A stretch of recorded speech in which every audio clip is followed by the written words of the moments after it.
مرحومین کے لیے، شہدائے ملت جعفریہ کے لیے، مرحوم ذاکرین و علماء کے لیے، مرحوم آیت اللہ عظام اور خطباء کے لیے، اس عزاخانہ سے وابستہ سبھی افراد کے مرحومین کے لیے، اپنے اپنے مرحومین کے لیے اجتماعی سورہ فاتحہ۔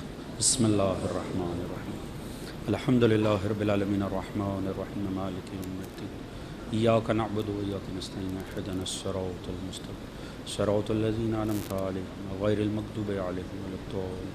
بسم اللہ الرحمن الرحیم، قل هو اللہ احد اللہ الصمد لم یلد ولم یولد ولم یکن له کفوا احد۔ بسم اللہ الرحمن الرحیم، قل هو اللہ احد اللہ الصمد لم یلد ولم یولد ولم یکن له کفوا احد۔ بسم اللہ الرحمن الرحیم، قل هو اللہ احد اللہ الصمد لم یلد ولم یولد ولم یکن له کفوا احد۔ کذالک اللہ۔ درود پڑھ لیجیے گا محمد و آل محمد، اللہم صلی علی محمد و آل محمد۔ استغفر اللہ ربی واتوب الیہ۔ اعوذ باللہ من الشیطان الرجیم، بسم اللہ الرحمن الرحیم۔ الحمد للہ الذی لم یتخذ صاحبۃ ولا ولدا ولم یکن له شریک فی الملک ولم یکن له ولی من الذل وکبرہ تکبیرا۔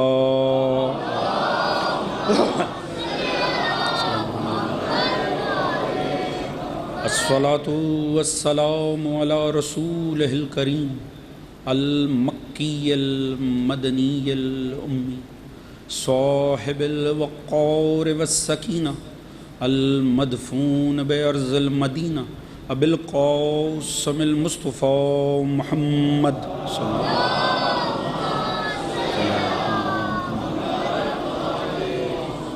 وعلی آلہ الطیبین الطاہرین المعصومین الذین اذھب اللہ عنہم الرجس وطہرہم تطہیرا۔ صلی اللہ محمد۔ اما بعد فقد قال سبحانہ بسم اللہ الرحمن الرحیم فاقم وجہک للدین حنیفا فطرۃ اللہ التی فطر الناس علیہا لا تبدیل لخلق اللہ ذالک الدین القیم ولکن اکثر الناس لا یعلمون۔ صلوات محمد علیہ۔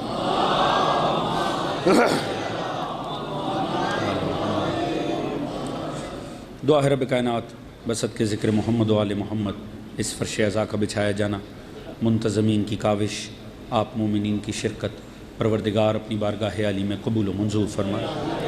آل محمد کے ذکر کے صدقے میں پروردگار مومنین کی تمام تر نیک دلی شرعی حاجات کو قبول و منظور فرمائے۔ تمام مومنین کے رزق، عزت، دولت، علم، فہم، شعور، صحت میں برکت عطا فرمائے۔ خصوصیت سے جتنے بیمار مومنین ہیں، ابھی ایک مومن نے تقاضا کیا ہے، ان کی بہن ہاسپٹلائزڈ ہے، دیگر جتنے بھی بیمار مومنین ہیں پروردگار سبھی کو صحت کاملہ و عاجلہ عطا فرمائے۔ پروردگار سبھی مومنین کے شرم، عزت، پردے، جان و مال کو محفوظ فرمائے۔ سوائے غم محمد و آل محمد کے کوئی غم عطا نہ فرمائے۔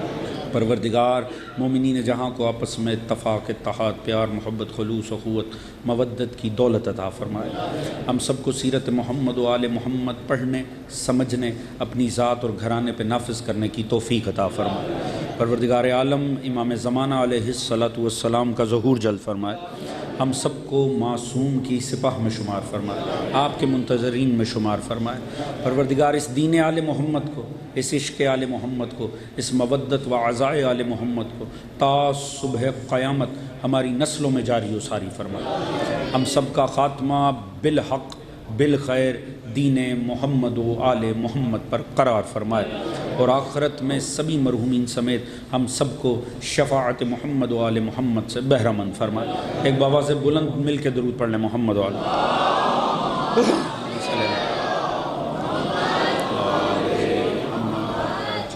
اجازت ہے جی بات کا آغاز کیا جائے۔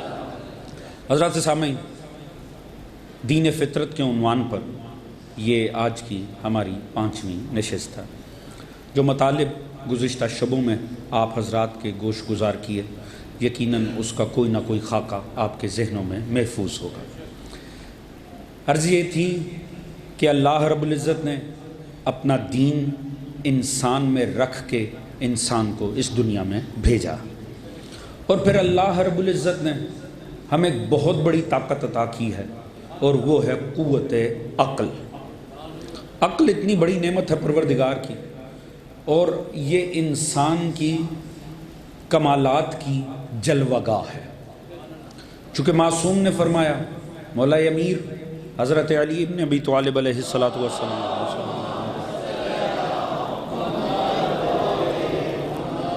ذات مقدس سے مولا امیر نے ہمیں متوجہ کیا کہ اصلاً اگر پروردگار کو کھوجنا ہو، اسے تلاش کرنا ہو، تو باہر تلاش کرنے کی ضرورت نہیں ہے، بلکہ اگر انسان اپنے نفس کو پہچان گیا تو پھر وہ اپنے رب کو پہچان گیا۔ اللہ نے اپنی نشانیاں انسان کے اندر بنیادی طور پہ رکھی ہوئی، اور کل کی تقریر میں جو میں نے آپ کے سامنے چیز واضح کی کہ ہم نے دیکھا کہ حتیٰ اس کی صفت کن فیکون، اللہ رب العزت کا جلوہ، اس کی قدرت، حتیٰ اس کی قدرت کا مظہر بھی اللہ نے ہماری عقل میں رکھا ہوا۔ انسان کوئی مجبور مخلوق نہیں ہے، انسان کوئی عامیانہ مخلوق نہیں ہے، انسان اللہ کا شاہکار ہے، ذات کردگار کا یہ ایک شاہکار ہے۔ ہر مخلوق اپنے خالق کی عظمت پہ دلالت کرتی ہے، انسان اگر اپنی عظمت کو پہچانے تو اسے عظمت خالق پتہ چل جائے گا۔ اور مولا امیر سے بڑھ کر کوئی تعارف توحید نہیں کروا سکتا۔ خدا شاہد ہے، اگر مولا امیر نہ ہوتے، نہ دنیا توحید کو سمجھتی، نہ اسالیب بندگی کو پہچانتی۔ حقیقت یہ ہے کہ مولا امیر المومنین جہاں توحید سمجھاتے ہیں، وہ بندگی کے اسالیب بھی علی ابن ابی طالب نے ہی سکھائے۔ کل ہم نے نہج البلاغہ سے کچھ مدد لی تھی، اگر اجازت ہو وہیں سے سلسلہ گفتگو آگے بڑھایا جائے۔ ماشاءاللہ انتہائی توجہ سے جوان سن رہے ہیں، اور یہ چیز بڑی حوصلہ افزا ہے، اور مجھ جیسے عامیانہ طالب علموں کو اس بات سے حوصلہ ہوتا ہے کہ وہ مزید محنت کریں اور مزید چیزیں آپ کے سامنے لے کر آئیں، اور ہونا بھی یہی چاہیے کہ ذکر محمد و آل محمد انتہائی شوق اور ذوق سے سننا چاہیے۔ اچھا ایک بات میں تمہیداً عرض کر دوں، دیکھیں بہرحال جب ذکر اہل بیت سننے کے لیے بیٹھے نا، اپنے معیار مشکل نہ بنا لیجئے گا، یہ بات مد نظر ہے۔ اب یہ بات میں ایک عزادار کے طور پہ کر رہا ہوں، کیونکہ میں بھی اسی لاہور میں ایک عشرہ محرم کو برپا کیے ہوں، میرے گھر میں بھی عشرہ چل رہا۔ حقیقتاً میں یہ عرض کروں بطور عزادار، یاد رکھیں ذکر اہل بیت سننے کے لیے اپنے لیے کہیں قوانین بنانے نہ بیٹھ جائیے گا، کہیں جواز بنا کر خود کو فرش عزا سے دور نہ کر لیجئے گا۔ میں آپ کو واضح یہ بات عرض کر دوں کہ علم کا ملنا یہ ذکر اہل بیت کے لیے یا مجلس کی کوئی شرط نہیں ہے، یہ قطعاً کوئی شرط نہیں۔ فرش عزا پر بیٹھ کر ذکر اہل بیت سننا اٹ سیلف عبادت ہے۔ اگر علم مل جائے تو شکریہ ادا کریں کہ یہ حسین کا تبرک مل گیا، مگر یاد رکھیے اسے معیار نہیں بنا لینا میں اسی مجلس میں جاؤں گا جہاں علم ملے گا، ایسا کوئی معیار نہ بنائیے گا۔ اس طرح کے معیار ہو سکتا ہے پورے شہر میں عقل کل آپ ہی ہوں، تو پھر کہاں جائیں گے؟ نہ اپنے آپ کو فرش عزا سے دور کیجئے۔ یاد رکھیں تحفظ مکتب عزا کے لیے مجلسوں میں شرکت لازمی ہے۔ توجہ فرما رہے ہیں جی، اس بات کو ذہن میں رکھیے گا، ناراض نہ ہو جائیے گا۔ ہو سکتا ہے کوئی بات ہو اور آپ کو لگے کہ یہ بات تو میرے لیول سے انتہائی کم ہے، یہ تو بڑی عامیانہ سی بات ہے۔ آپ یہ سمجھ لیں کہ جس فرش عزا پہ آپ بیٹھے ہیں نا، وہیں ایک 8 سے 10 سال کا بچہ بھی بیٹھا ہوا ہے، وہ تو آپ جتنا جینیس ہے ہی نہیں، لہٰذا یہ سمجھ کے اکتفا کر لیں کہ یہ بات میرے نہیں اس کے لیے تھی۔ توجہ فرما رہے ہیں جی۔ اور اگر آپ کو کوئی بات لگے کہ یہ سطح میری ذہنی سطح سے بالا تر ہے، تب بھی پریشان نہ ہو، سمجھے جو یہاں بزرگان بیٹھے ہیں یہ بات ان کے لیے ہوگی، چونکہ یہ اوپن یونیورسٹی ہے، مجلس حسین ابن علی، کوئی ایک کلاس نہیں بیٹھی، پوری یونیورسٹی بیٹھی ہوئی ہے، لہٰذا جو جسے ملے وہی تبرک ہے حسین ابن علی۔ توجہ فرما رہے ہیں جی۔ مجھے کسی نے کچھ نہیں کہا، میں دیگر پڑھنے والوں کے لیے آسانی پیدا کر رہا ہوں دوست۔ توجہ فرما رہے ہیں جی۔ لہٰذا عزا کی اہمیت کو پہچانیں، اس فرش عزا کو وہ اصول بنائیں جو ہمیں اور ہماری اگلی نسل کو فرش عزا سے منسلک کریں، ایسے اصول نہ بنائیں جو ہمیں بھی یہاں سے اٹھا کے عزا خانہ کے باہر لے جائیں۔ توجہ فرما رہے ہیں؟ ہاں، معیار ایک ہونا چاہیے، یہاں سے بے دینی نہیں پھیلنی چاہیے، یہاں سے ایسا مومنین کو جرت نہیں ملنی چاہیے کہ وہ واجبات دین کو عمومی سمجھنے لگے، یہاں سے سیرت، کردار و افکار آل محمد کے خلاف بات نہیں ہونی چاہیے۔ اصلاً اس مجلس کی مذمت واجب ہے، بطور عزادار عرض کر رہا ہوں، جس مجلس میں بیٹھ کر پڑھنے والا دین آل محمد کے اصولوں کے خلاف بات کرے، مومنین کے نزدیک شریعت کو عامیانہ بنا دے، آل محمد کے اصولوں کو عمومی کر دے، یاد رکھیں وہ مجلس ہے ہی نہیں، جو اسے مجلس سمجھ رہا ہے وہ گمان میں جی رہا ہے، یقین میں نہیں ہے۔ توجہ ہے دوستوں کی؟ آگے بڑھتے ہیں۔ دوست، مولا امیر نے کیا فرمایا؟ صاحب نہج البلاغہ فرما رہے ہیں الحمدللہ المعروف من غیر رویت وخالق من غیر منصبت خلق الخلائق بقدرتہ واستعبد الارباب بعزتہ۔ خدا کی قسم علی ابن ابی طالب پر ختم ہے توحید کو بیان کرنا اور عظمت انسانی اور بندگی کو بیان کرنا۔ آپ نے فرمایا حمد ہے اس اللہ کی، جہاں ہم نے کل بات کی، جو بن دیکھے پہچانا ہوا ہے۔ توحید تو بہت ہے نہج البلاغہ میں، مجھے یہ فطرت کے بہت قریب اپنی طالب علمانہ بساط میں محسوس ہوا، اس لیے میں اٹھا کے لیا آپ کے سامنے۔ فرمایا حمد ہے اس اللہ کی جو بن دیکھے پہچانا ہے، اور وہ اشیاء کو خلق کرتا ہے بن تھکے ہوئے، کیونکہ وہ اشیاء کو اپنی قدرت سے خلق کرتا ہے۔ کل ہم نے جو دیکھا فَهُوَ كُن فَيَكُن، اگلا جملہ بڑا عظیم ہے خدا کی قسم، اور میں نے عرض کیا مولا امیر سے مسلک کی قید سے بالا تر ہو کر توحید بھی سمجھنی چاہیے، بندگی بھی سمجھنی چاہیے۔ مولا نے فرمایا وہ اپنی عبادت کرواتا ہے اپنی عزت کی وجہ سے۔ آپ نے غور نہیں کیا، یہ جملہ بہت مہم تھا۔ دیکھیں اس میں مولا نے نا، مولا امیر اس ہستی کا نام ہے جو بڑے بڑے مسئلوں کو حل کرنے کے لیے نا پورے پورے خطبے نہیں دیتے، ایک ایک سطر میں پورے پورے نظریے بیان کر جاتے ہیں۔ مولا امیر کا کلام اعجاز ایسا ہے، اعجاز نما کلام ایسا ہے، ایک ایک جملہ بڑے بڑے فلسفوں کو حل کر دیتا۔ دیکھیں بندگی کا جب معاملہ آیا نا تو ایک کویسچن پیدا ہوا، اب چونکہ جوان بیٹھے ہیں لہٰذا میں یہ باتیں کرنے میں مجبور، ایک سوال پیدا ہوا۔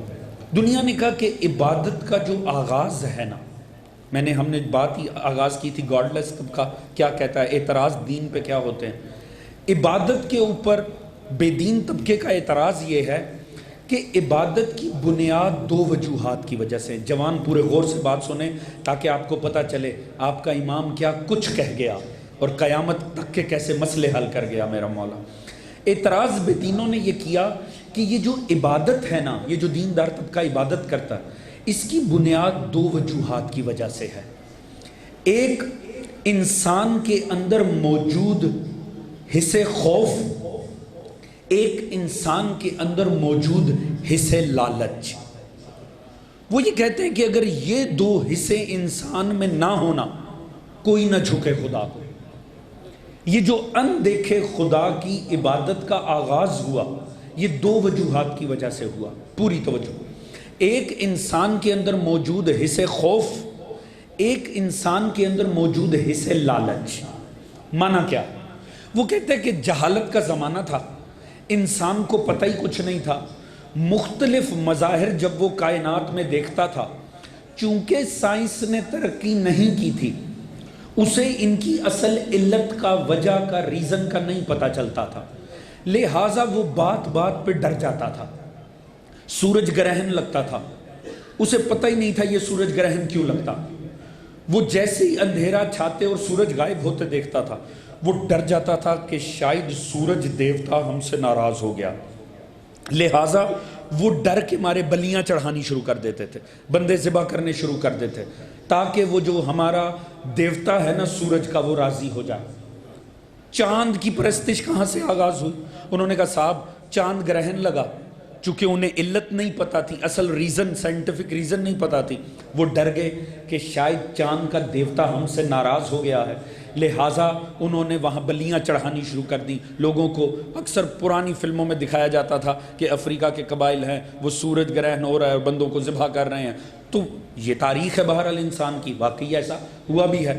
انہوں نے کہا کہ صاحب دریا اپنے کناروں کو چھوڑتا تھا، لوگوں کو ریزن نہیں پتا تھی سیلاب کس لیے آتا ہے، وہ ڈر جاتے تھے کہ شاید پانی کا دیوتا ہم سے ناراض ہو گیا، لہٰذا وہ دلہنیں سجا سجا کے پانی میں پھینکنے لگتے تھے، وہ انسانی خون کی قربانیاں کرنے لگتے تھے۔ چلیں اگر توجہ ہو تو میں ایک جملہ عرض کروں، حضور وہ جھوٹے خدا ہوتے ہیں جو کٹی گردنیں دیکھ کے راضی ہوں۔ توجہ ہے جی؟ جو دین کے نام پہ کسی کو مارتے ہیں نا، یہ جاہل آج بھی جھوٹے خداؤں کے ماننے والے ہیں۔ سچا خدا کٹی گردنیں دیکھ کے راضی نہیں ہوتا، جھکی گردنیں دیکھ کے راضی ہوتا۔ جزاک اللہ، توجہ فرما رہے ہیں صاحب؟ لہٰذا معاملہ یہ تھا کہ وہ گھبرا جاتے تھے، وہ ڈر جاتے تھے، تو کیا ہوتا تھا؟ تو حصے خوف یعنی ڈر کے مارے عبادت کا آغاز ہوا، یعنی عبادت کی آغاز کی ایک ریزن جوانوں کیا بنی؟ خوف، حصے خوف۔ دوسرا انہوں نے کہا انسان کے نفس میں موجود حصے لالچ، چونکہ جو اس دور کے ماضی قدیم کے جو حکمران تھے نا، انہوں نے انسان کا استحصال کرنا ہوتا تھا، فرعون و نمرود کی طرح کے، تو وہ کرتے کیا تھے؟ انہوں نے اس کو ایک اندیکھے خدا کے پیچھے لگا دیا، ایک اندیکھی جنت کی کہانیوں پیچھے لگا دیا کہ دیکھو تم ادھر جیسے بھی رہ رہے ہو گزارا کرو، جس طرح بھی ہے کاٹو، کوئی مسئلہ نہیں ہے، جہان فانی ہے، مر ہی جانا ہے۔ ہاں جب آگے جاؤ گے نا بڑی حسین جنت ہوگی، اس میں اتنے حسین مناظر ہوں گے، وہ دودھ اور شہد کی نہریں ہوں گی، اس میں جنت ہوگی۔ جس شے کے لیے یہاں ترس رہا تھا وہ وہاں سنانی شروع کر دی۔ لہٰذا ہوا کیا؟ انسان میں سے جذبہ مزاحمت ہی ختم ہو گیا۔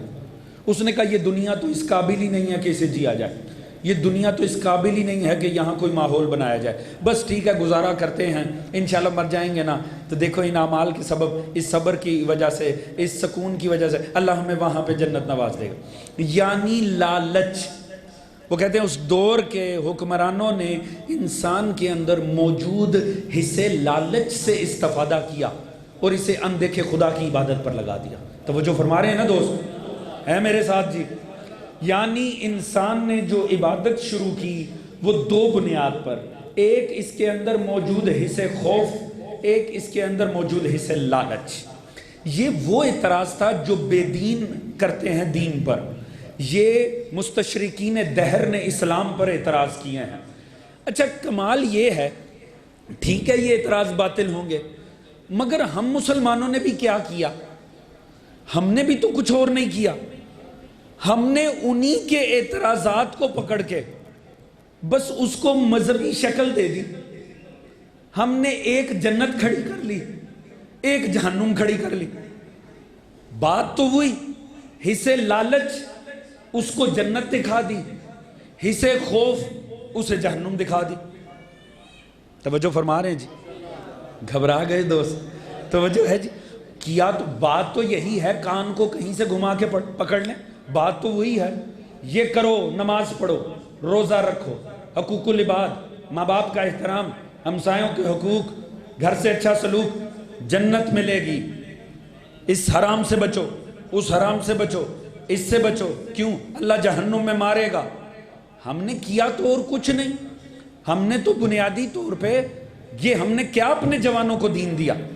ہم نے تو وہی تصور، اسے ایک مذہبی شکل پہنا دی، مذہبی لبادہ دے دیا، وہی حصے لالچ اس کے لیے جنت کھڑی کر دی، وہی حصے خوف اس کے لیے جہنم کھڑی کر دی۔ آپ جس شہر میں بیٹھے ہیں نا، یہاں بڑی بڑی اصلاحی تحریکیں ہیں، کسی کا کراچی مرکز ہے، کسی کا رائے ونڈ مرکز ہے۔ آپ یہ جتنی اصلاحی تحریکیں ہیں ذرا ان کا منشور اٹھا کر پڑھیں، چھوٹے چھوٹی بکلٹ، چھوٹے چھوٹے کتابچے ملتے ہیں، اس میں ان کا منشور ہے، اٹھا کے پڑھ لیں، سوائے ان دو باتوں کے آپ کو کوئی تیسری بات نہیں ملے گی، یا جنت کے نام پہ لالچ یا جہنم کے نام پہ خوف۔ یہ کرو جنت، وہ کرو جنت، یوں کرو جنت، یہ نہ کرو جہنم، وہ نہ کرو جہنم، یوں نہ کرو جہنم. یہ تو غیر مذہب کے اعتراض تھے، آپ نے تو اسے لیگل شکل دے دی. توجہ فرما رہے ہیں جی؟ نہیں، آپ گھبرا گئے ہیں کہ یہ جنت و جہنم کا کیا بن رہا ہے. دوست ذرا غور کیجئے گا، آپ ہیں باب مدینہ العلم کے ماننے والے، میں نے لے جانا ہے مولا کے قدموں میں، میرا ساتھ دینا، گھبرا نہیں جانا. دیکھیں، اگر کوئی شخص جنت کی وجہ سے، ذرا سمجھو جوانوں، اگر کوئی شخص جنت کی وجہ سے اللہ کی بندگی کر رہا ہے، اگر کوئی شخص جہنم کے خوف سے اسے جھک رہا ہے، تو سوچے وہ کر کیا رہا ہے. جنت بھی اللہ کی مخلوق ہے، جہنم بھی اللہ کی مخلوق ہے، یعنی وہ مخلوق کے لالچ میں خالق کو جھک رہا. اللہ جانے میری بات کیوں نہیں پہنچی، صاحبان فہم بیٹھے، بات پہنچے تو میرا ساتھ دیجئے حضور. یعنی اگر کوئی جہنم کے خوف سے اللہ کی بندگی کر رہا ہے تو وہ کیا کر رہا ہے؟ وہ بنیادی طور پہ مخلوق کے خوف سے خالق مان رہا. کیا آپ کو یہ بات مناسب محسوس ہوتی ہے کہ مخلوق کے لالچ میں خالق مانا جائے، مخلوق کے خوف سے؟ آپ کسی مبلغ کا سر کھول کے دیکھ لیں، یا آپ کو 2 حوریں نظر آئیں گی جنت کے طور پہ، یا کوئی جلاد درہ لے کے کھڑا نظر آئے گا جہنم کے خوف سے. ہر مبلغ چلتا ہے یہ کہہ کے کہ میں اسلام کی تبلیغ کرنے جا رہا ہوں، مگر بیچتا 2 چیزیں ہیں، یا خوف یا لالچ. توجہ فرما رہے ہیں دوستو؟ حالانکہ غور تو کریں، یہ جنت ہو یا جہنم، یہ تو اللہ کی مخلوق ہے. وہ کیسا عابد ہے جو مخلوق کے ڈر سے خالق کو جھک رہا ہو؟ اب سمجھ آئے، میرا ساتھ دیجئے. وہ کون سا زاہد ہے جو مخلوق کے لالچ میں اللہ کو مان رہا ہے؟ چلے میں آپ کی توجہ کے لیے جملہ عرض کرنا چاہوں گا. سمجھیں، یہ اللہ کی مخلوق ہے. کسی نے پوچھا، میں نے کسی بزرگ سے سنا تھا، علامہ اظہر حسن زیدی صاحب قبلہ سے، اللہ ان کے درجات کو بلند فرمائے. کسی نے پوچھا، قبلہ یہ جنت کیا ہے؟ فرمایا کچھ نہیں، آل محمد کے سرونٹ کوارٹرز کا نام ہے. توجہ فرما رہے ہیں؟ اگر بات پہنچے تو توجہ ہے جی. اگر کوئی جنت کے لالچ میں اسے جھک رہا، اس کا مطلب ہے مخلوق کے لالچ میں خالق جھک رہا ہے. اگر جہنم کے خوف سے، اس کا مطلب ہے مخلوق کے خوف سے خالق کو جھک رہا ہے. بس دوست، اب میری قسمت، اور کاش میں سمجھا سکوں، جب فکر انسانی اتنی پست ہو جائے نا کہ خالق کے معاملے میں اس کی معرفت اتنی ذلیل ہو جائے، تو وہاں اٹھتے ہیں علی ابن ابی طالب، بظاہر خدا کو مخاطب کرتے ہیں مگر انسان کو تمیز بندگی سکھاتے ہیں. فرماتے ہیں یا اللہ، علی اس لیے تیری عبادت نہیں کرتا تیری جنت کا لالچ ہے، نہ اس لیے تیری جہنم کا خوف ہے، اس لیے عبادت کرتا ہے تو لائق عبادت ہے.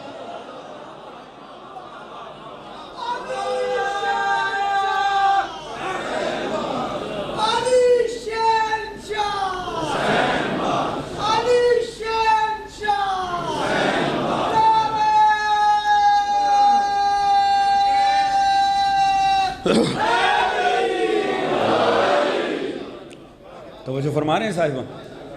آپ مولا علی کے ماننے والے ہیں، دین لیں تو مبلغ حق علی ابن ابی طالب سے دین لیں. مولا علی معرفت دے رہے ہیں، مت مخلوق کے لالچ میں خالق کو مانو.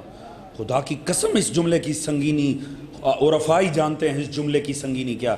فرما رہے ہیں یا اللہ، علی اس لیے تیری عبادت نہیں کرتا تیرا جنت کا لالچ ہے. ہم نے تو سوائے جنت جہنم سنا ہی کچھ نہیں تھا دین میں. ہم تو جھکے اس لیے ہوئے تھے کہ ہمیں بتایا گیا تھا یہاں تو مرتے رہو، وہاں پہ جنت ہے. ہم تو حوروں کے لالچ میں لگے ہوئے تھے حضور. ہمیں تو دودھ و شہد کی نہریں سنا رکھی تھیں، ہمیں تو دوسری طرف درہ ہے جہنم سے ڈرا رکھا تھا. اگر علی کا ماننے والا بھی مخلوق کے لالچ یا خوف سے خالق کو جھکے تو لطف نہیں ہے. بڑی سادگی سے ایک جملہ عرض کروں، بڑی سادگی سے. میں نے عرض کیا نا، میرا دل نہیں کرتا، بعض باتیں ایسی ہوتی ہیں میرا خطابت ڈالنے کو دل ہی نہیں کرتا، وہ باتیں اتنی بلند ہوتی ہیں، انہیں اس لطف سے سننا چاہیے. حضور یعنی مولا فرما رہے ہیں جنت کے لالچ میں نہیں، جہنم کے خوف میں نہیں. پہچانیے گا دنیا کیا کر رہی ہے اور علی کیا کر رہے ہیں. اللہ جانے عبادت کس کی زحمت پہ صادق آئے گی. یعنی مولا فرما رہے جنت کا لالچ نہیں، جہنم کا خوف نہیں. یعنی علی کے اس جملے نے بتا دیا تصور جنت و جہنم ختم بھی ہو جائے نا تو جو پیشانی اللہ کی بندگی میں جھکی ہوگی وہ علی ابن ابی طالب. اللہ جانے یہ دو تصور ختم ہو جائیں صبح کون فجر پڑے گا. توجہ ہے جی. مگر ہاں جو پیشانی نہیں اٹھے گی مٹی سے وہ علی ابن ابی طالب کی پیشانی ہے. یعنی مولا یہ دعوت دے رہے ہیں اسے مانو مگر عرفان حاصل کر کے مانو. توجہ ہے جی. حضور بندگی کیا ہے؟ یہ اللہ نے جب اپنا آپ ہم میں رکھ ہی دیا جھکاتا کیوں ہے؟ ہمیں اپنے آگے جھکاتا کیوں؟ ایک طرف کہتا ہے میں بے نیاز ہوں، ایک طرف کہتا ہے اللہ الصمد، دوسری طرف ہم سے بار بار تقاضا. صبح تقاضا دہرا کے سوئے تھے، پھر ظہر میں اٹھا دیا تقاضا، ظہر میں کچھ کام کر کے فارغ ہوئے تھے، مغرب میں پھر تقاضا. پروردگار ایک طرف کہتا ہے مجھے ضرورت نہیں ہے، کوئی نہ جھکے اس کا جاتا کچھ نہیں، سارے اسے جھک جائیں اسے ملتا کچھ نہیں، تو یا اللہ پھر جھکاتا ہی کیوں ہے؟ بات پہنچ رہی ہے دوست کے نہیں؟ کہیں میں نے آپ کی سماعتوں پہ غلط اعتبار تو نہیں کر لیا؟ تو جو ہے جی میرا ساتھ دیتے آئیے گا، یہ باتیں پہنچنی جوانوں کے لیے بہت لازم. دیکھیں یہ بندگی کرتی کیا؟ بڑے سادہ سا جملہ عرض کروں گا مگر اس کی گہرائی اور گہرائی ہے جو محسوس کریں گے لطف اندوز ہوں گے.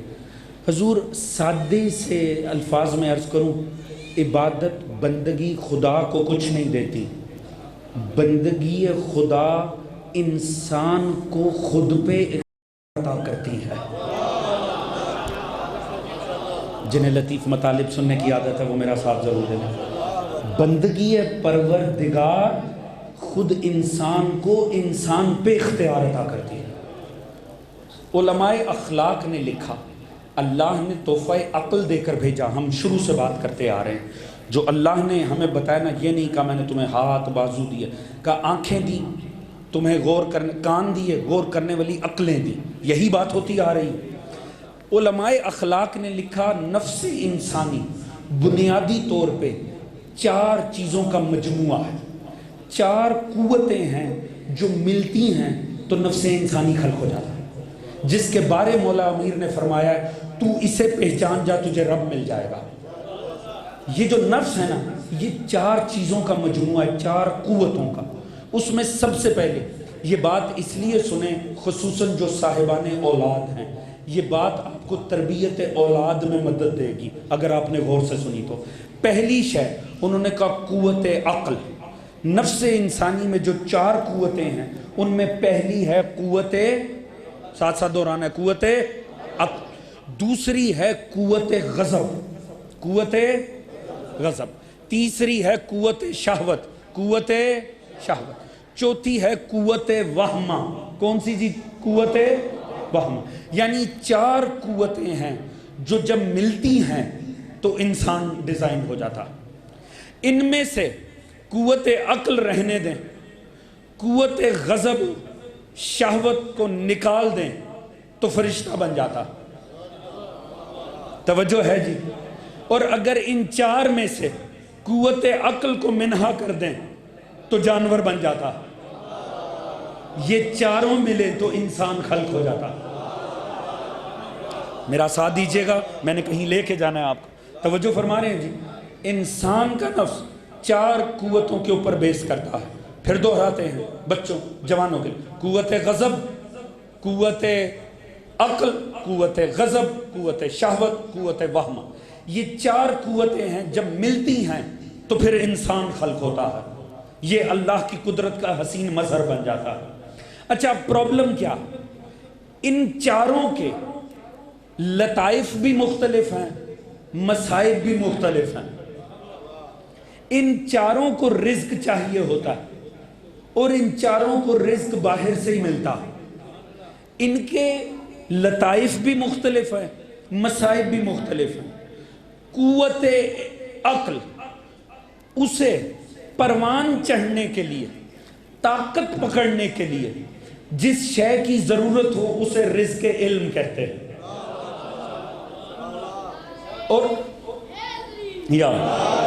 اور جس شے سے اسے ڈیمیج ہو اسے جہالت کہتے ہیں.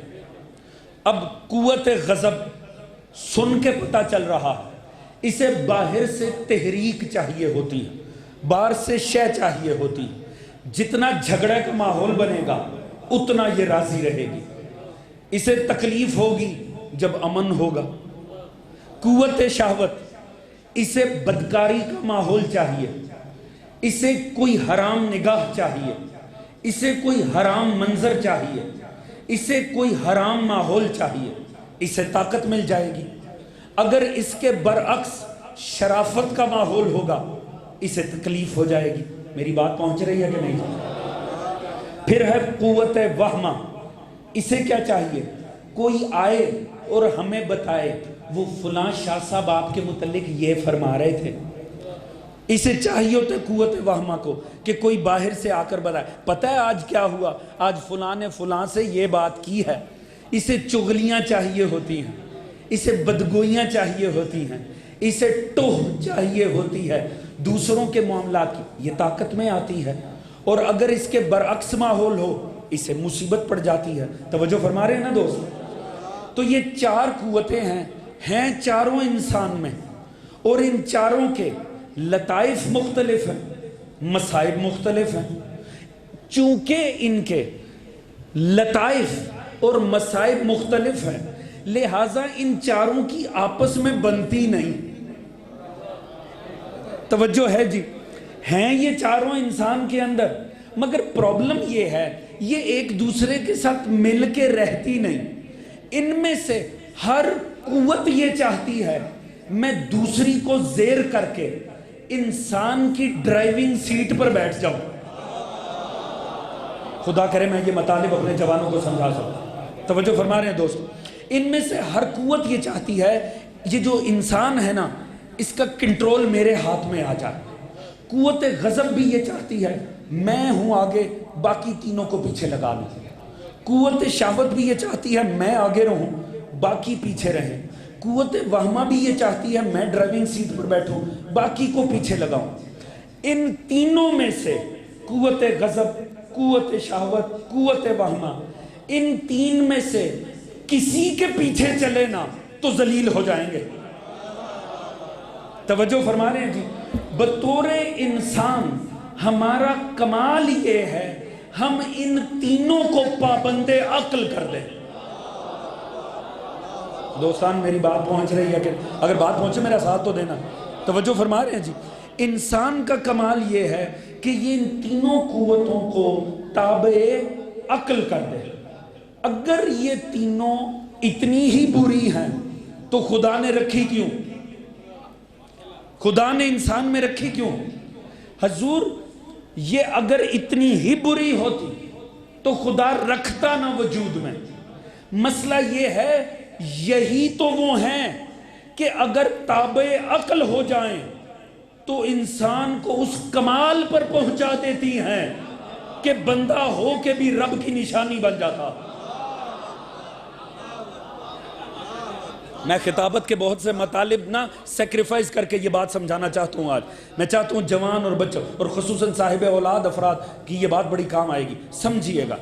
دیکھیں اگر آپ نے کیا کیا، قوت غضب کے حوالے خود کو کر دیا، ایسا انسان جو اپنے آپ کو قوت غضب کے حوالے کر دینا آپ کو وہ معاشرے میں نظر آئے گا۔ جب دیکھو وہ جسے کہتے ہیں نا جی غصہ تو سر صاحب ان کی ناک پہ دھرا رہتا ہے، باہر جائیں گے باہر والوں سے الجھیں گے، گھر آئیں گے گھر والوں سے الجھیں گے، کام پہ جائیں گے کام والوں سے الجھیں گے۔ کیوں؟ قوت غضب ہے جو ڈرائیونگ سیٹ پہ بیٹھی ہے۔ جن کی قوت شہوت بیٹھ جائے ایک ایسا عامیانہ اور بد کردار انسان سامنے آتا ہے کہ جسے تمیز ہی نہیں ہوتی، جو کسی کی حیا کو اپنی حیا نہیں سمجھتا۔ ایسے بھی معاشرے میں ملتے ہیں۔ مانا کیا؟ قوت شہوت آگے آ گئی ہے۔ قوت وہمہ، ایسے افراد بھی ملتے ہیں ماشاءاللہ کوئی بات کسی رخ میں کی جا رہی ہو انہوں نے ثواب سمجھ کے آگے پہنچا دینی ہوتی ماشاءاللہ، اور ایسے تو بہت ہی ملتے ہیں اللہ کے حکم سے۔ توجہ فرما رہے ہیں جی؟ انہوں نے اپنے لیے یہی زندگی کا سب سے بڑا کارنامہ سمجھا ہوتا ہے، تب تک انہیں چین ہی نہیں آتا، سو ہی نہیں پاتے ہیں، اور اوپر سے سائنسی ترقی نے انہیں ویسے ہی بڑی سہولت دے دی ہے۔ پہلے فون ہاتھ میں دیا، اب تو معاملے واٹس ایپ تک آ گئے ہیں، لہٰذا یہ تو رج کے سوتے ہیں الحمدللہ۔ توجہ فرما رہے ہیں جی؟ آپ کو وہ لوگ نظر آتے ہیں جن کی ڈرائیونگ سیٹ کمال انسانی کیا ہے؟ ان تینوں کو پیچھے لگائے اور قوت عقل کو ڈرائیونگ سیٹ پر بٹھا دے. ہوگا کیا اگر قوت ڈرائیونگ سیٹ پر بیٹھے گی نا، پھر پتہ چلے گا اللہ نے یہ تینوں قوتیں دیں کیوں تھی. کیونکہ جب یہ زیر عقل آئیں گی نا، پھر ان کے رذائل مٹ جائیں گے، فضائل بننے شروع ہو جائیں گے. یہی قوت غضب ہے. اگر ڈرائیونگ سیٹ پر آئے گی تو دوسرے کا بھی سر پھٹا، اپنا بھی، مگر اگر تابع عقل ہو جائے گی نا. اب میں تعریف تو کسی اور شے کی کروں گا، آپ کو تاریخ کے بعض کردار سامنے نظر آ جائیں گے. حضور اگر قوت غضب کو تابع عقل کر دیا جائے، جو جوہر حاصل ہو اسے شجاعت کہتے ہیں. شجاعت کی تعریف ہے قوت غضب کو تابع عقل کر دینا. آپ کو کوئی کردار ذہن میں آیا کہ نہیں؟ حجت خدا ہوتا ہے کائنات کی عقل کل. اب سمجھ میں آیا عباس کی تعریف کیا ہے؟ جو خود کو تابع عقل کل کر دے اس شجاع کو عباس کہتے ہیں. توجہ فرمائیں.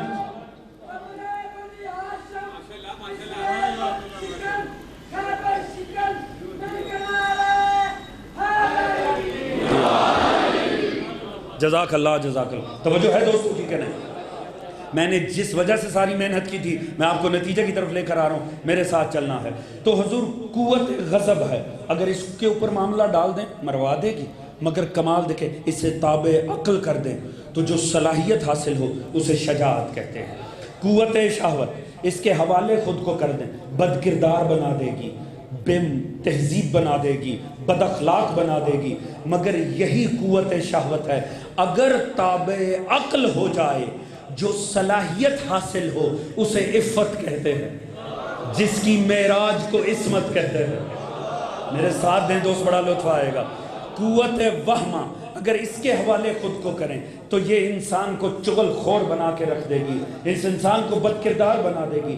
اسے تابع عقل کر دیں تو جو صلاحیت حاصل ہو اسے عدالت کہتے ہیں. توجہ فرما رہے ہیں دوست، میرے ساتھ ہیں کہ نہیں ہے؟ یعنی کمال یہ ہے اب انسان کے اندر ایک مبارزہ ہے، انسان کے اندر ایک جنگ چل رہی ہے، ایک سٹرگل چل رہی ہے. ان چاروں کی آپس میں سٹرگل ہے. ان میں سے کون کامیاب ہوگا؟ ارادے سے کوئی نہیں ہوگا. ان چاروں کو نا قوت باہر سے چاہیے ہوتی ہے. قوت غضب بھڑکے گی تب جب اسے باہر سے ماحول ملے گا. لہٰذا معصوم نے فرمایا قوت غضب سن، جب تیرا ماحول بدلنے لگے نا، کھڑا ہے تو بیٹھ جا، بیٹھا ہے تو لیٹ جا. معنی کیا ہے؟ غضب کو طاقت نہ ملے، اس جا کے شاور لے لو، پانی کے نیچے کھڑا ہو جا، فوراً جگہ کو بدل لے. کیوں معصوم فرما رہے ہیں جگہ ہی بدل لے؟ عقل کو حکم دے رہے ہیں تو نے جگہ نہ بدلی نا غضب کو طاقت مل جائے گی. توجہ ہے دوستان؟ اسی لئے کہا جیسے کوئی بات کہ وہ فلاں آپ کے متعلق فوراً شٹ اپ کال دے دے، یہی رک جائیے حضور. اللہ انہیں بھی معاف کرے، اللہ مجھے بھی معاف کرے. توجہ فرما رہے ہیں جی. مت اگلے کو شاید اچھا یہ بھی کہا، اچھا وہ بھی کہا، اچھا یوں بھی کہا. وہ تو مجرم ہے یا آپ بھی چسکے باز ہیں؟ توجہ فرما رہے ہیں جی. فوراً وہی ختم کر دیں. اگر چغلی کرنا حرام ہے تو سننا بھی تو حرام ہے. اسی لیے فرمایا سن، اگر نہ محرم کے ساتھ ایک جگہ اکٹھے ہو، اپنے زہد کی غلط فہمی میں نہ آئی، اپنے آپ کو متقی نہ سمجھی، فوراً نہ محرم کے ساتھ جگہ بدل لو. کیوں؟ کیونکہ قوت شہوت عقل پہ حاوی آ جائے گی. توجہ ہے جی. معصومین نے ہر فرمان جو فرمایا ہے بنیادی طور پہ وہ عقل کی طاقت کے لیے ہے، باقی تینوں کو کمزور کرنے کے لیے ہے. بس مومن کی یہی جد و جہد ہے، تین سے بچتے چلے جائیں، قوت عقل کے پیچھے چلتے چلے جائیں. توجہ فرما رہے ہیں دوست؟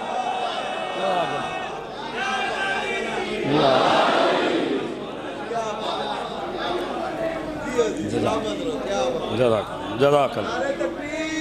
وہ نہیں بس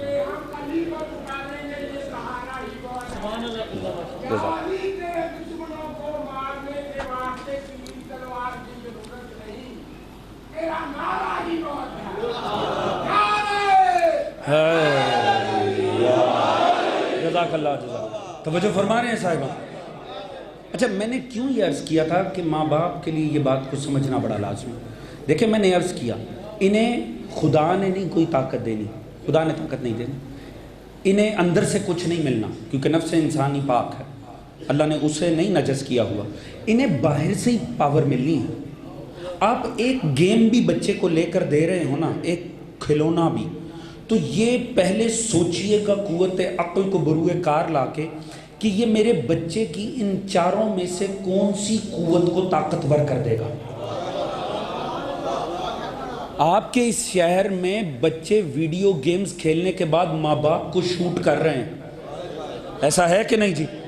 ماں باپ کو قتل کر رہے ہیں, گولیاں چلا رہے ہیں. یاد رکھیں بطور باپ بطور ماں, یاد رکھیں رازق اللہ ہے, اس نے اولاد کے رزق کا ذمہ خود پہ لیا ہے, تربیت کا آپ کو دیا ہے. ہم نے اللہ جانے دین کو سمجھا کیا ہے, ہم نے اللہ کے کام اپنے ہاتھ میں لے لیے ہیں, اپنے کام خدا کے ہاتھ میں دے دیے. رشوت کو حلال کر رہے ہیں. صاحب گزارا نہیں ہو رہا, گزارا ہو سکتا ہے, اوپر کا حرام پورا نہیں ہو رہا. آپ کو کس نے کہا کہ رزق کا ذمہ آپ کا ہے؟ بچے کا بہترین مستقبل آپ کے ذمہ ہے, وہ خدا کے ذمہ ہے. آپ کا پردادا کے پاس سائیکل بھی نہیں تھی, دادا مشکل سے سائیکل چلاتے تھے, ابا کے پاس پرانی موٹر سائیکل تھی, اللہ نے آپ کو گاڑی دے دی ہے. تو جو رب دادا کی دفعہ تھا کیا پوتے کی دفعہ نہیں ہوگا؟ توجہ ہے دوستان محترم, بات پہنچ رہی ہو تو حضور اس بات کو سمجھے, تربیت آپ کے ذمہ ہے. ہم نے رزق اپنے ذمہ لگا لیا ہے, تربیت محلے کے اوپر چھوڑ دی ہے. تربیت جانے مجلس جانے, تربیت جانے مسجد جانے, امام بارگاہ جانے, محلہ جانے, تربیت آپ کو کرنا ہے. کوئی ایک شے اسے دیتے ہوئے, گھر میں ٹی وی پہ کیا چل رہا ہے, گھر میں ریکارڈ پہ کیا چل رہا ہے, اس بات پر غور کر کے پلے کریں کہ یہ جو میرا بچہ دیکھ رہا ہے اس کی ان چار میں سے کون سی قوت ہے جو یہ دیکھ کے طاقت پکڑ جائے گی. توجہ فرما رہے, میری بات پہنچ بھی رہی ہے کہ نہیں دوستو؟ یہ بھی تبرک ہے حسین کی مجلس, اس بات کو سمجھیے گا. یعنی فیصلہ کریں ہر عمل کرتے ہوئے اولاد کے لیے کہ جو میں کرنے جا رہا ہوں یہ بچے کی کون سی حص کو طاقت کرے گا. اب پتہ چلا یہ چیزوں کو حرام کرنا مولویوں کو کوئی شوق نہیں ہے, آپ کے بچوں کے مستقبل کی فکر ہے. کوئی شوق نہیں مجتہدین کو پابندیاں لگانے کا. یہ ساری شرع اللہ کا بنایا دین فطرت ہے. آپ فطرت کے خلاف چلیں گے آپ اکھڑ جائیں گے, آپ فطرت کے خلاف چل ہی نہیں سکتے. آپ کے بچے کی ایک فطرت ڈیزائن ہو چکی ہے, اس کے مطابق چلنا مجبوری ہے. نہیں چلیں گے تو پھر نتیجہ یہی نکلے گا, وہ بچہ جس نے ماں کو ماں کہنے سے پہلے, باپ کو باپ کہنے سے پہلے علی کو علی کہنا سیکھا تھا, پھر وہی جوان ہوتا ہے اور آپ کہتے ہیں آقا کوئی وظیفہ بتائیں, بچہ ہاتھ سے نکل گیا ہے. جس نے آپ کا نام لینے سے پہلے مولا کا نام لیا تھا وہ ہاتھ سے کیسے نکل گیا؟ توجہ فرما رہے, چونکہ آپ نے اسے نام علی کا سکھایا, گھر کا ماحول بنی امیہ کا دیا تھا. توجہ فرما رہے ہیں دوست؟ تو کرنا کیا؟ قوت عقل, ہر وہ کام کریں جو قوت عقل کو طاقت دے, تاکہ قوت عقل اتنی طاقت میں رہے کہ یہ پیچھے بیٹھی رہے. اور یاد رکھیے گا میں فطری باتیں کر رہا ہوں, میں نفسیاتی باتیں کر رہا ہوں, میں باہر سے بنا کر نہیں لے کر. آپ نے اکثر دیکھا ہوگا, اکثر دیکھا, چل اللہ کرے کہ میرے پاس وقت ہو, ہے توجہ آپ دوستان کی, میں پوری کوشش کروں گا میں اس بات کو آج ختم کر کے جاؤں. دیکھیں اکثر آپ نے دیکھا ہوگا, اکثر آپ نے دیکھا ہوگا ہاتھ اٹھ جاتا ہے گھر میں, ہاتھ اٹھ کے بڑھ بڑھ کے بول رہے تھے, ہاتھ بھی اٹھا رہے تھے. آپ دیکھیں جو شخص تھوڑی دیر پہلے بڑا گھر میں ہاتھ چلا رہا تھا اور بڑا چیخ چیخ کے مغلظات بک رہا تھا, اچھا تھوڑی دیر بعد نا وہی گھر کے کسی صوفے پہ چپ کر کے بیٹھا ہوتا ہے. ایسا ہوتا ہے کہ نہیں جی؟ اچھا وہ جو تھوڑی دیر پہلے ہاتھ اٹھا رہا تھا اور بڑھ بڑھ کے بول رہا تھا, اور اب جو یہ بیٹھا خاموشی سے شرمندہ ہو رہا ہے, آپ کے خیال میں یہ شخص وہی ہے جو تھوڑی دیر پہلے بھڑک رہا تھا؟ معاملہ کیا ہے؟ یہ شخص وہی ہے؟ نہیں, یہ شخص ہی وہ نہیں, یہ وہ نہیں ہے جو اس وقت کھڑے ہو کر بول رہا تھا اور جو اب بیٹھا ان لفظوں پر افسوس کر رہا ہے. فرق یہ ہے وہ جو پہلے بڑھ بڑھ کے بول رہا تھا اور ہاتھ چلا رہا تھا، اس کی ڈرائیونگ سیٹ پہ قوت غضب بیٹھی تھی۔ اب جب قوت غضب نے ڈرائیونگ سیٹ پر بیٹھ کے گاڑی دے ماری، اب قوت عقل جب واپس ڈرائیونگ سیٹ پر آتی ہے اور دیکھتی ہے کہ ڈیمیج تو ہو گیا ہے، یہ جو اب بیٹھ کر افسوس کر رہی ہے یہ عقل ہے، جو اس وقت بھڑک رہی تھی وہ غضب تھا۔ کیونکہ یہ تینوں جو ہیں نا، ان کا ایک اور بڑا پرابلم ہے، ان تینوں کے جتنے لطائف ہیں وہ عارضی ہیں۔ انہیں جب آپ فیڈ کر دیں نا، اس کے بعد یہ مطمئن ہو جاتے ہیں۔ ایک حد سے زیادہ ان کا لطف رہتا ہی نہیں ہے۔ کوئی اپنے آپ کو قوت غضب کے حوالے کرے، تھوڑی دیر ہاتھ پاؤں چلائے گا، اس کے بعد ختم، بالکل ختم، دائمی نہیں اس کا لطف۔ کوئی خود کو شہوت کے حوالے کر لے، تھوڑی دیر تو درندگی دکھا سکتا ہے، اس کے بعد ذائقہ ختم، لطف ختم۔ کوئی قوت وہمہ کے حوالے خود کو کرے، تھوڑی دیر چگلیاں کر دی نا، بات ادھر کی ادھر کر دی نا، لگائی بھجائی ہو گئی نا، پھر لطف ختم۔ دائمی لطف ہے تو فقط قوت عقل کا ہے، اس کا لطف ہے علم۔ معصوم نے فرمایا گود سے لے کر گور تک حاصل کرتے رہو، کیونکہ جتنا ملتا چلا جائے گا اتنی طلب بڑھتی چلی جائے گی اس کی۔ توجہ فرما رہے ہیں جی؟ اس کا تو لطف ہی ختم نہیں ہوتا۔ اب حضور میں نتیجے پر لے کے جاؤں، میں اس میں اور نصیحت اور بہت لطائف آ سکتے تھے، مگر مجھے نتیجہ بڑا لطیف ہے اور فضائل آل محمد کا لطف آ جائے گا اگر بات میں پہنچا سکا تو۔ حضور کمال یہ دیکھیں، تو اس کا مطلب ہے ہمارے اندر ایک جنگ چل رہی ہے، قوت غضب، قوت شہوت، قوت وہمہ، انہیں ہم نے تابع عقل رکھنا ہے، ہمیں ہر وہ کام کرنا ہے جو عقل کو طاقت۔ اسی لیے اللہ نے کہا ہر تھوڑی دیر بعد سر سجدے میں رکھ۔ کیوں؟ عبادت کرے گی کیا؟ جیسے جیسے تو میری بندگی کرتا چلا جائے گا، تیری قوت عقل حاصل ہوتی چلی جائے گی، تیری عقل کو طاقت ملے گی، وہ غضب کو زیر کر دے گی، شہوت کو زیر کر دے گی، وہمہ کو زیر۔ اسی لیے تو کہا نماز پڑھ، فحش اور برائی اور منکر سے روک دیتی ہے۔ اسی لیے تو کہا روزہ رکھ۔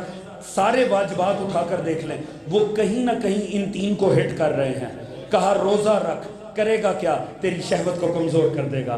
کہا نماز پڑھ، کرے گا کیا؟ تیرے غضب کو، جب تیری پیشانی مٹی سے لگے گی نا، تیرا غضب مندمل ہوتا چلا جائے گا، تیرا غضب محو ہوتا چلا جائے گا۔ لہٰذا اسی لیے عبادتیں کروائیں۔ اللہ کو نہیں چاہیے تھی، خدا چاہتا تھا آپ کو آپ پر کنٹرول مل جائے۔ توجہ ہے جی؟ اب سمجھا، اب میرا ساتھ دینا جہاں میں لے کر جا رہا ہوں، لطف آ جائے فضائل امیر کا، اگر بات پہنچ سکے تو۔ اس کا مطلب ہے یہ نگاہیں میرے ساتھ لگی ہیں مگر یہ میرے کنٹرول میں نہیں ہے۔ جیسے جیسے بندگی بڑھتی چلی جائے گی، نگاہیں موقع پہ جھکتی چلی جائیں گی۔ اس کا مطلب ہے یہ ہاتھ میرے ساتھ لگا ہے مگر میری مانتا نہیں ہے، مگر جیسے جیسے عبادت بڑھتی چلی جائے گی یہ ہاتھ کنٹرول میں آتا چلا جائے گا۔ اس کا مطلب ہے تالو سے میرے زبان لگی ہے مگر میرے کنٹرول میں نہیں ہے، منہ پہ بک دیتی ہے، مگر جیسے جیسے پروردگار کی بندگی بڑھے گی یہ زبان کنٹرول میں آتی چلی جائے گی۔ تو حضور یہ میرا اور آپ کا معاملہ ہے کہ زبان ہمارے ساتھ ہے، ہماری نہیں، ہاتھ ہمارا ہے، ہماری سنتا نہیں، پاؤں ہمارے ہیں، ہماری سنتے نہیں، یہ کان ہمارے ہیں، ہماری سنتے نہیں۔ اللہ جانے وہ انسان ہو کر بندگی کے کس درجے پہ ہوگا کہ زبان اس میں لگی ہو کہلائے لسان اللہ، آنکھ اس میں لگی ہو کہلائے عین اللہ، ہاتھ اس کا ہو کہلائے ید اللہ۔ یعنی ذات گرامی علی وہ ہے، وہ بولتے ہی وہ ہیں جو خدا بلوانا چاہتا ہے، وہ دیکھتے ہی وہ ہیں جو خدا دکھانا چاہتا ہے، وہ کرتے ہی وہ ہیں جو خدا کرانا چاہتا ہے۔ توجہ فرما رہے ہو دوستو، علی کے ماننے والے بیٹھے، مولا علی سے اسالیب بندگی سیکھی ہے۔ یاد رکھیں اللہ آپ پر کوئی بوجھ نہیں ڈالتا، پروردگار کو کوئی شوق نہیں ہے آپ پہ بوجھ ڈالنے کا۔ اگر اس نے آپ کو زحمت عبادت دی ہے تو یہ آپ کو فطرتاً طاقتور کرے گی، یہ آپ کی فطرت کو اتنی طاقتور کر دے گی کہ آپ فطر سلیم پر رہیں گے، آپ شیطان کے پیچھے نہیں رہیں گے۔ بس کوشش یہی ہونی چاہیے قوت عقل کو طاقتور کیا جائے۔ حضور اسی لیے میں نے عرض کیا اگر یہ حضرات نہ ہوں، یہ ہستیاں نہ ہوں، حقیقتاً ہے ہمیں تو پتہ بھی نہ چلے، ہمیں تو پتہ بھی نہ چلے خدا کی بندگی کیسے کر، کیونکہ جو بک رہا ہے بندگی کے نام پہ وہ فضول ہے، وہ بکواس ہے۔ اگر بندگی پروردگار ہے تو مکتب محمد و آل محمد میں. یہ دنیا جنت کے لالچ میں ہے، یہ جہنم کے خوف میں ہے. یہ تاجروں والی عبادت ہے بقول میرے امیر کے، یہ غلاموں والی عبادت ہے بقول مولا امیر کے. مولا فرماتے ہیں تاجر نہ بن، جب خدا کے آگے کھڑا ہو غلاموں اور تاجروں والی نہیں، بے بس بن کے نہیں، اللہ کی معرفت کے ساتھ پیشانی کو جھکا دے. تھک تو نہیں گئے تھے نا دوستو، بڑے گناہ کیے ہیں خدا کی قسم، ہمیں پتہ ہی نہیں لگا.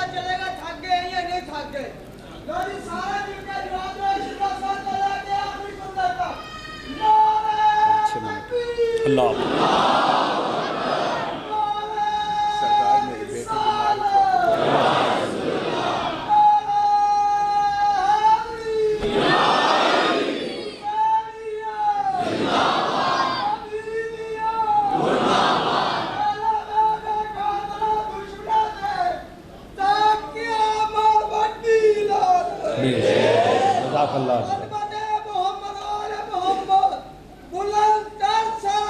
اللہم صلی اللہ محمد و آل محمد. آغا صاحب کی بیٹی بیمار ہے، دعا کیجئے پروردگار جناب صغرا علیہ السلام کے صدقے میں انہیں شفاء کاملہ عاجل عطا فرمائے. پروردگار جتنے بھی بیمار مومنین ہیں سبھی کو صحت کاملہ عطا فرمائے. تو حضور ہم سے گناہ ہوئے، ہاں ہماری آنکھیں وہاں اٹھیں جہاں نہیں اٹھنی چاہیے. اس کا مطلب ہے ہم شکار شہوت ہو گئے. ہمارے ہاتھ اور ہماری زبان وہاں بولی جہاں اسے نہیں بولنا چاہیے تھا، اور وہ کچھ بولی جو اس کے لیے زیبا نہیں تھا. اس کا مطلب ہے ہم قوت غضب کے حوالے ہو گئے. ہم اتنے گستاخ ہوئے کہ ماں باپ کو جواب دینے لگے. ہماری نگاہیں اتنی بد تہذیب ہوئیں کہ کسی کی بہن اور بیٹی کا حیا نہ کیا. ہمارے معاملات ایسے رہے. یاد رکھیے آل محمد کے معرفت کے ساتھ اللہ کی بندگی میں ڈوب جائیں، اللہ کی ذات آپ کو واپس خیمہ حسین میں پہنچا دے گی. کیونکہ یاد رکھیں گناہ جتنے بھی ہو جائیں امید تو حسین ابن علی کی ذات ہے. ہم جتنے بھی گناہگار ہوں حر سے بڑے گناہگار تو نہیں، ہم حر سے بڑے گناہگار تو نہیں. تو حضور جب حر بخشا جا سکتا ہے تو سفینہ نجات کے صدقے میں ہم بھی بخشے جا سکتے ہیں. بس خود کو اس در پر ایسے جھکائیں جیسے جھکنے کا حق بنتا. آج تو مصائب بھی اسی گناہگار کے ہیں جو جب تک نہیں آیا تھا تو رذیل ترین طبقے میں تھا، جب آیا تو علیہ السلام ہو گیا. آپ جانتے ہیں نا حسین، اگر آپ جرم کی نوعیت کے حوالے سے دیکھیں نا تو حر سے بڑا کوئی گناہگار نہیں ہے. کربلا میں گھیرنے والا حر ہے حقیقتاً. اگر آپ دیکھیں 2 محرم امام کا راہوار، وقت مختصر ہے، اس نے ہاتھ ڈال دیا نا آخر امام کے راہوار کی رکاب میں. امام نے فرمایا حر تیری ماں تیرے غم. حر آخر کو بہرحال ابن زیاد کا بھیجا تھا، مگر عجب ہے کیا زبان پہ جملہ آیا. اس نے کہا فرزند رسول پورے عرب میں کسی اور نے مجھے کہا ہوتا برابر کا جواب آتا، مگر میں آپ کو جواب نہیں دے سکتا. آپ کی ماں سے افضل کائنات کی کوئی ماں ہی نہیں. بس مقدر نے ارادہ کر لیا اب حر جہنم نہیں جا سکتا. جو زہرا کا احترام کرے نا وہ چاہے لشکر یزید میں کیوں نہ ہو وہ جہنم میں نہیں جا سکتا، اور زہرا کی بے احترامی کرے چاہے تخت پہ بیٹھا ہو وہ جنت کی خوشبو نہیں سنتا. مقدر نے ارادہ کر لیا اب حر جہنم نہیں جائے گا. مگر یہ ساتھ ایمان نے جھٹک دیا، یہ ساتھ چلتا رہا، ساتھ چلتا رہا. پہنچے کربلا کی زمین پہ، وہاں اس نے نہیں روکا، وہاں حسین ابن علی رکے. مگر پھر اس نے گستاخی کی. ایک وہ گستاخی، ایک یہ گستاخ. اور گستاخی بھی ایسی تھی جب اس نے امام کی رکاب میں ہاتھ ڈال کے بولا، امام نے فرمایا حر آہستہ بول، اے شیخ آہستہ بولنا. میرے خانوادے کو عادت نہیں ہے کوئی حسین سے بڑھ کر اونچے لہجے میں بولے. اس کی گستاخی تھی، اس نے لہجہ بلند کیا. دوسرا رکاب امام میں ہاتھ ڈالا. تیسرا خیمے لگائے تھے فرات کے پاس، حر نے اکھاڑے، حر نے اکھڑوائے اور وہ خیمے پیچھے لے جائے گئے. یہ اس کا تیسرا جرم تھا. پھر اس کے بعد بھی جرائم کی فہرست ختم نہیں ہوتی ہے. اسے 3 محرم کو خیال نہیں آیا، 4 کو نہیں آیا، 5 کو نہیں آیا، 7 محرم کو حکم ملا پانی بند کر دو. حر پانی بند کروانے والوں میں سے. یعنی جرائم کی لسٹ ہے کہ بڑھتی چلی جا رہی. اور کا فقط یہ جرم نہیں ہے کہ لشکر مخالف میں تھا, اس نے باقاعدہ پابندیاں لگائیں لشکر حسین پہ. 7 محرم کو اور بہت بڑا مجرم بن گیا کہ آل محمد کے لشکر کا پانی بند کر دیا. مگر اب 8 آ رہی ہے اور 9 آ رہی ہے. اب ہر پریشان ہوتا چلا جا رہا ہے کیونکہ ہر سوچ رہا ہے کہ ابھی کر ہی لیں گے, کوئی نہ کوئی سیٹلمنٹ ہو ہی جائے گی. مگر 9 محرم کی رات آتے تک نا اب ہر کو لگا اب مسئلہ خراب ہے, کیونکہ اب پیچھے سے شمر بھی آ چکا ہے. اب لگتا ہے مزاج بدل رہے ہیں, حسین بھی ڈٹے ہوئے ہیں, یہ بھی واقعی گردن کے تک معاملے کو لے کر آ رہی. اب یہ آیا خیمہ پسر صاحب میں. اس نے کہا پسر صاحب, اس نے کہا کمانڈر ان چیف, مجھے ایمان سے بتاؤ کل واقعی حسین سے جنگ کرنی ہے؟ اس نے کہا بالکل کرنی ہے. کہا اگر نہیں مانے گے تو کیا کرو گے؟ کہا گردن. گردن سنی, ہر جیسا جری کانپنے پہ اترا ہے. یہ ایسے خیمے میں داخل ہوا, اس کے بیٹے نے دیکھا کہ باپ ہے کہ پسینے پسینہ, باپ ہے کہ تڑپ رہا ہے. اس نے کہا بابا خیر ہے نا؟ اس نے کہا بس خیر ہے. یہ کہہ کے ٹہلنے کے لیے پیچھے چلا گیا. وہاں اسے دیکھا اس کے ایک دوست نے. جب اس نے دیکھا نا تو حیران ہو گیا. اس نے کہا ہر مجھ سے کوئی پوچھتا نا عرب کے شجاعوں کے نام لو تو ہر میں تیرا نام ضرور لیتا, مگر ہر میں دیکھ رہا ہوں بنی ہاشم کی تلوار کا خوف تیرے جسم کے لرزے میں طاری ہے. بنی ہاشم کی تلوار کا ڈر تیرے جسم پہ نظر آ رہا ہے. ہر نے کہا مجھے بنی ہاشم کی تلوار کا خوف نہیں, میرے ساتھ آ. اس کا بازو پکڑا, ٹیلوں میں سے گزرتے ہوئے ہر ایک مرتبہ خیام حسینی کے قریب ہوا اور کہا دوست ذرا کان لگا کر سن, تجھے کوئی صدا آ رہی ہے؟ اس نے کان لگائے, اس نے کان لگا کے کہا کچھ بن بناہٹ ہو رہی ہے. ہر نے کہا نہیں, مزید دور جا, مزید قریب جا کر سن, تجھے کچھ سنائی دیا؟ اس نے سنا. اس نے کہا ہر مجھے بچوں کے العطش العطش کی صدا آیا. یہی شب آل محمد کو رونے کی دوستو. اللہ تعالیٰ ان آنسوں کے صدقے میں ہمارے گناہوں کو معاف کرے. اللہ تعالیٰ ہمیں ہر والا مستقبل عطا کرے. اللہ تعالیٰ ہمیں ہر کا مقدر عطا فرمائے. اس نے کہا مجھے العطش کی صدائیں آ رہی ہیں. حضور ہر تڑپ اٹھا. اس نے کہا اور کوئی خوف نہیں, یہ جو العطش کی صدائیں ہیں یہ جرم تو میرا ہے, یہ میرا جرم ہے. آج فرزند رسول پہ یہ نوبت آ گئی. اس نے کہا ہر نہ سوچ, ہر تو انعام کے اوپر نظر رکھ, ہر چھوڑ وہاں کیا ہو رہا ہے. ایک مرتبہ ہر نے اس کا ہاتھ پکڑ کے جھٹکا, کہا حیا کر, ذرا اپنے لشکر کی طرف دیکھ, ہمارے تو جانور بھی پانی پی رہے ہیں, یہ محمد کی آل کے بچے ہیں جو پیاسے. اجرکم اللہ, اپنی صداؤں کو بلند کریں. یہی شب آل محمد کو رونے کی. ایک مرتبہ ہر, بس میں وقت مختصر میں زحمت تمام کروں, حضور ہر کانپتا ہوا, بس اللہ جانے یہ شب ہر نے گزاری کیسے ہے. اور علماء نے لکھا صبح بھی پہلے نہیں آیا, یہ پہلے حملے کے بعد ہر آیا تھا, کیونکہ بس پھر ہر نے جواب دے گئی اس کی ہمت. ایک مرتبہ بیٹے کو کہا بیٹا میرے ہاتھوں کو باندھ, میرے ہاتھوں کو باندھ, اور صرف ہاتھوں کو نہ باندھ, میری آنکھوں پہ پٹی باندھ. میں آخری مرتبہ جب گیا تھا نا تو انہی آنکھوں سے مظلوم کے چہرے پہ دیکھ کے میں نے ظلم کیا تھا. اب یہ گناہگار آنکھیں ہیں, یہ شرمندہ آنکھیں ہیں, یہ حسین کے چہرے کو دیکھ نہ سکیں گی.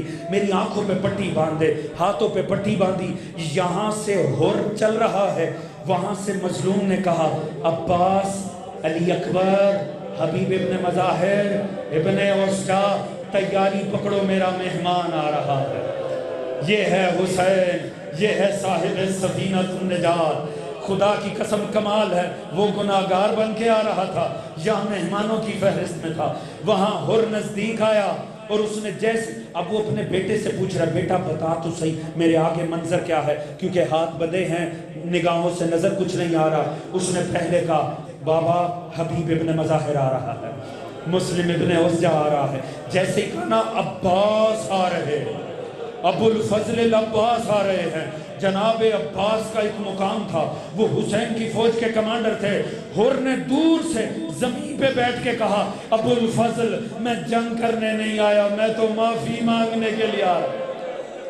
جناب عباس نے کہا ہر بھیا اطمینان سے آؤ, آپ تو ہمارے مہمان ہو, مظلوم کو آپ کا انتظار ہے. ایک مرتبہ لے کر امام حسین کے پاس آئے. اس نے کہا مولا کیا اس مولا، کیا اس گناہگار کا خطا معاف ہو سکتی ہے؟ کیا میرا گناہ معاف ہو سکتا ہے؟ فرمایا اور میں خدا کی طرف سے تیری توبہ قبول کرتا ہوں، اور تو انت حر فی الدنیا والآخرہ، تو زمین پہ بھی حر ہے، تو دنیا میں بھی حر ہے، تو آخرت میں بھی حر ہے۔ اب اس کے بعد ایک عجیب دردناک جملہ ہے، اگر مسائل یہاں پر بھی تمام ہو گیا نا تو حضور حق پورا ہو جاتا ہے۔ جب امام نے جب یہ کہا نا میں تیری توبہ قبول کرتا ہوں، اس کی آنکھوں کی پٹی کھولی گئی۔ جب آنکھوں کی پٹی کھلی، اس نے ایک عجیب منظر دیکھا جس پہ یہ تڑپ گیا۔ دیکھا مظلوم کی آنکھوں سے آنسو بہ رہے ہیں، مظلوم کی آنکھوں میں آنسو دیکھے، یہ تڑپ گیا، مولا مولا میں غلام بن گیا ہوں، آپ کی آنکھوں میں آنسو کیوں ہیں؟ مولا فرمانے لگے حر میں اپنی مجبوری کو رو رہا ہوں، اور میں مجبوری کو رو رہا ہوں۔ کہا مولا کیوں رو رہے ہیں؟ فرمایا جب تو 2 محرم کو آیا تھا میں نے تجھے پانی پیش کیا تھا، تیرے حیوانوں کو پانی پلایا تھا، اور جب تو دشمن بن کے آیا تھا میں نے تجھے پانی پلایا، آج تو دوست بن کر آیا ہے، پر حسین اتنا غریب ہو گیا۔ اجرکم اللہ، یہی حق ہے مظلوم کربلا کرو نے۔ پرساتیں 5 شبیں گزر گئی ہیں، فقط 4 شبیں رہ گئی ہیں، اللہ جانے اگلا سال کسے نصیب ہوگا۔ بس حضور یہ عالم ہے۔ ایک مرتبہ وقت مختصر، اور نے کہا حضور مجھے پہلے اجازت دیں، یہ گناہگار اب اس گلٹ کے ساتھ، اس احساس جرم کے ساتھ نہیں دنیا میں رہنا چاہتا، بس مجھے اجازت دیں، اسے اجازت۔ مگر اس نے پہلے کہا اپنے بیٹے سے کہتا ہے میرے لال تو پہلے جا، میرے لال پہلے تو جا، کیوں؟ یہ نہ ہو کہ اگر میری لاش گرے تیرا حوصلہ نہ دم توڑ جائے، یہ نہ ہو تو گھبرا کے پیچھے ہٹ جائے، تو واپس لشکر مخالف میں چلا جائے، اور دیکھ حسین کے بچے بھی تو آئے ہیں۔ میں چاہتا ہوں میں اپنے بیٹے کی شہادت کا اجر حاصل کروں، کیونکہ میرا جرم بہت بڑا ہے، مجھے بہت بڑی کوشش کرنی ہے۔ جا میرا لال، جا تو اللہ کے حوالے۔ لال گیا ہور کا، لڑتا رہا، لڑا، شہید ہوا، جیسے زمین پہ گرنے لگا اس نے کہا یا بتا ہو ادرکنی، بابا میری مدد کو آؤ۔ بلایا تھا ہور کو، ہور حسین کی نسبت جوان ہے، ہور نے فوراً کوشش کی، ہور نے سواری پکڑی، بھاگا جوان کی طرف، مگر جا کر دیکھا عجب منظر ہے، ہور سے پہلے 57 سال کے حسین وہاں موجود ہے، اور ہور کے بیٹے کا سر امام کے زانوں پر ہے، ہر قدموں میں گر گیا۔ فرزند رسول یہ غلام ابن غلام ہے، یہ غلام زادہ ہے، مولا آپ آقا ہیں، مولا آپ کے لیے زیبا نہیں ہے، مولا میں اس کی لاش اٹھاتا ہوں، کاش قیامت آ جاتی، آسمان پھٹ جاتا یا زمین پھٹ جاتی۔ مولا نے کہا اور کوئی باپ جوان بیٹے کی لاش نہیں اٹھا سکتا۔ میرے مولا نے تو کہہ دیا، مگر کچھ دیر بعد سورج نے یہ منظر دیکھا، جوان علی اکبر مظلوم کے ہاتھوں میں